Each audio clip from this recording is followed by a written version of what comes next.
ఈరోజు అందుకే outer ring road inside core urban reason, outer ring road out side up to regional ring road వరకు semi urban reason, RRR నుంచి అవతల rural, ఇక్కడున్న పరిశ్రమలన్నిటిని కూడా బయటకు తరలించాలి, పారిశ్రామిక వాడల్ని ఇవ్వాలి, పెట్టుబడులు పెట్టాలి, ఉద్యోగాలు పెంచాలి, ఉపాధి అవకాశాలు కల్పించాలని ఒక బృహత్ ప్రణాళిక తీసుకొస్తున్నాం. ఒక ఫ్యూచర్ సిటీనే నిర్మించుకుంటున్నాం అధ్యక్ష.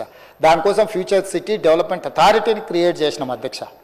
ఒక ప్రత్యేకమైన ప్రణాళిక ద్వారా నాగార్జున సాగర్ రోడ్ నుంచి శ్రీశైలం రోడ్డు మధ్యలో 56 రెవెన్యూ విలేజ్లు 74 గ్రామాలను ఒక ఫ్యూచర్ సిటీ కింద 1,00,000 పైన ఎకరాలతో ఒక అద్భుతమైన నగరాన్ని ఒకప్పుడు ఎప్పుడో చండీగఢ్ నిర్మించిన ప్రణాళికబద్ధంగా అని చెప్తారు అధ్యక్ష. ఈ దేశంలో మళ్ళీ ఆ తర్వాత ఒక ప్రణాళికబద్ధమైన నగరం రాలేదు. అమరావతిలో వాళ్ళు ఏదో ప్రయత్నం చేశారు, అది ఆగిపోయింది. ఈరోజు మనం ఒక ఫ్యూచర్ సిటీ డెవలప్మెంట్ అథారిటీని క్రియేట్ చేసి ప్రపంచ దేశాలతో పోటీ పడే ఒక గొప్ప నగరంగా నెట్ జీరో సిటీ, కాలుష్యం లేని